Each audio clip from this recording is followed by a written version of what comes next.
Hi అండి, అందరికీ నమస్కారం. వెల్కమ్ బ్యాక్ టు వంటల పల్లకి. ఈరోజు వీడియోలో పీతల పులుసుని చేసి చూపించబోతున్నాను. దానికోసం ఒక ఉల్లిపాయను తీసుకుని పేస్ట్ చేసుకుని పక్కన ఉంచుకోవాలి. ఇప్పుడు ఒక పెద్ద సైజు నిమ్మకాయ అంత చింతపండుని తీసుకుని ఇలా నీటిలో వేసుకుని నానబెట్టుకొని ఉంచుకోవాలి. కడాయి పెట్టుకుని స్టవ్ ఆన్ చేసుకుని ఒక 5 టీ స్పూన్స్ ఆయిల్ వేసుకోవాలండి. దీనికోసం కొంచెం ఆయిల్ ఎక్కువే పడుతుంది. ఇప్పుడు పీతల్ని ఇలా నీట్గా వాష్ చేసుకుని పక్కన ఉంచుకోవాలి. ఒక్కొక్క పీతని 2 ముక్కలుగా కట్ చేసి పక్కన ఉంచుకున్నాను. ఈ ఉప్పు, పసుపు, పెరుగు వేసుకుని నీట్గా క్లీన్ చేసుకోవాలండి పీతలు. ఇప్పుడు నూనె వేడెక్కింది. ఈ ఉల్లిపాయ పేస్ట్ని ఈ నూనెలో వేసేసుకుని త్వరగా వేగనివ్వాలి. దీంట్లోనే చిటికెడంత పసుపు, కొద్దిగా ఉప్పును కూడా వేసుకుని వేగనిచ్చుకుందాం. ఈ పీతల కూరకి ఉల్లిపాయ అసలు ఎక్కువ వేసుకోకూడదండి, తీపి వచ్చేస్తుంది. అందుకని ఒకే ఒక్క ఉల్లిపాయ తీసుకోండి, మీడియం సైజ్ది అదైనా సరిపోతుందండి. మనం ఉల్లిపాయ ఎక్కువ వేస్తే అసలు తినలేము, అంత తీపిగా వచ్చేస్తుంది పీతల కూర. చూసారు కదా, ఇలా దోరగా వేయించుకోవాలి. ఇప్పుడు నీట్గా వాష్ చేసుకున్న పీతలను తీసుకుని వేసేసుకుందాం. ఒకసారి బాగా మిక్స్ చేసుకుందామండి.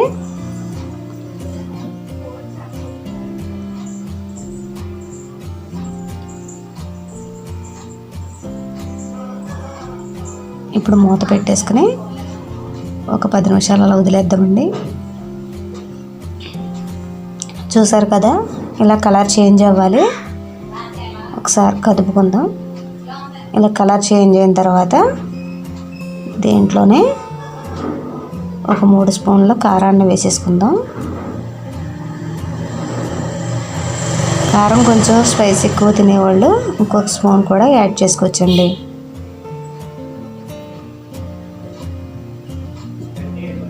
నేను 2 స్పూన్లు వేసాను. ఒకసారి కలుపుకొని సరిపోకపోతే అప్పుడు ఇంకో స్పూన్ యాడ్ చేసుకోవచ్చు.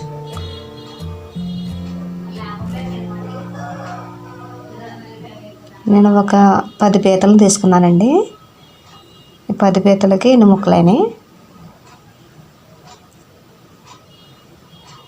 చింతపండుని బాగా గుజ్జు తీసుకుని ఇలా చెయ్యి అడ్డం పెట్టుకుని వేసుకోవాలి, లేదంటే తుక్కంతా పడిపోతుంది కదా. ఇలా నీట్గా చింతపండులో ఉన్న జ్యూస్ అంతా కూడా వచ్చేసేలాగా మనం వాటర్ పోసుకుంటూ పులుసు పిసుక్కుని దాంట్లో వేసుకోవాలండి. ఒకసారి మళ్ళీ నేను వాటర్ వేసుకుని పులుసుని తీసుకున్నాను.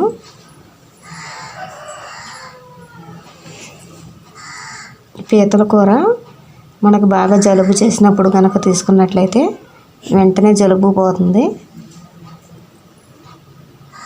ఈ వర్షాకాలం బాగా పీతలు బాగా వస్తాయి కాబట్టి ఇప్పుడు మనకి జలుబులు కూడా పట్టే సమయం కాబట్టి ఇలాంటప్పుడే మనం పీతలను వండుకొని తీసుకోవాలి.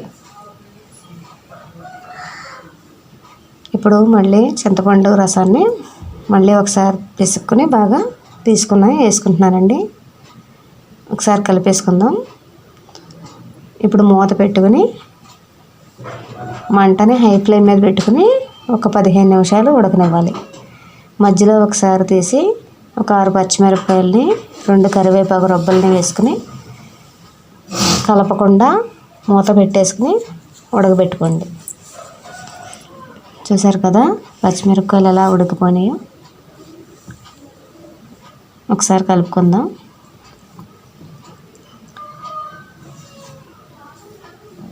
ఇప్పుడు ఇలా సగం ఉడికిన దాంట్లోనే మనం గరం మసాలా పేస్ట్ని చేసుకుంటాం కదా, ఆ పేస్ట్ని 2 స్పూన్ల దాకా వేసేసుకోవాలి. ఈ పేస్ట్ వేసుకున్న తర్వాత సిమ్లో పెట్టేసుకోండి స్టవ్ని. ఇప్పుడు ఒకసారి బాగా కలుపుకొని మూత పెట్టుకుని సిమ్లోనే ఉడికించుకుందాం.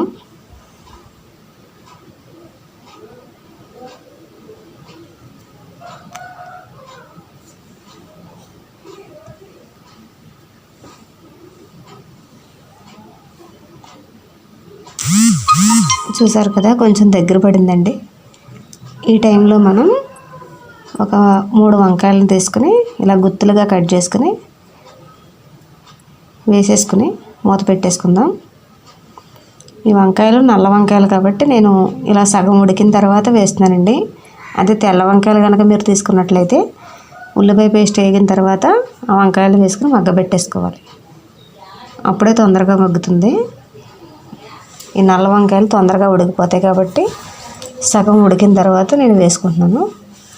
ఇప్పుడు ఒకసారి తీసుకుని టర్న్ చేసుకుందాం వంకాయలని.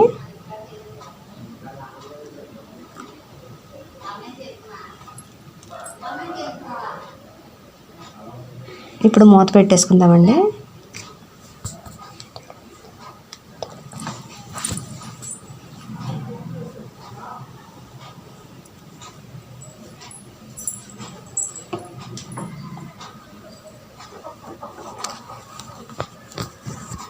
ఇప్పుడు చూసారు కదా, వంకాయలు బాగా మగ్గిపోయి చక్కగా ఉడికిపోయినాయండి. ఇంకా కూర కూడా రెడీ అయిపోయినట్టే. ఆయిల్ అంతా కూడా సపరేట్ అయిపోయింది. ఇప్పుడు కొత్తిమీరని కొంచెం వేసేసుకుందాం.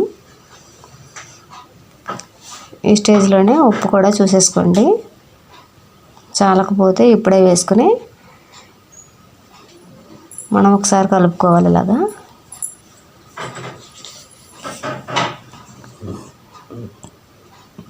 చూసారు కదా, ఇలా పులుసు పులుసులాగా ఉండాలండి కర్రీ అంతా.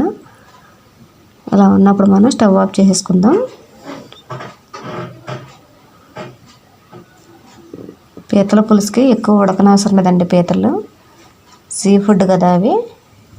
చేపలు ఎలాగైతే తక్కువ టైంలో ఉడకబెట్టుకుంటామో ఇలాగే పీతలను కూడా తక్కువ టైంలోనే అయిపోతుంది. ఉప్పు నాకైతే సరిపోయిందండి. మీరు కావాలంటే చూసుకుని వేసుకోండి. ఇప్పుడు సర్వింగ్ బౌల్లో తీసేసుకుందాం. ఈ వీడియో కనుక మీకు నచ్చినట్లయితే సబ్స్క్రైబ్ చేసుకోండి.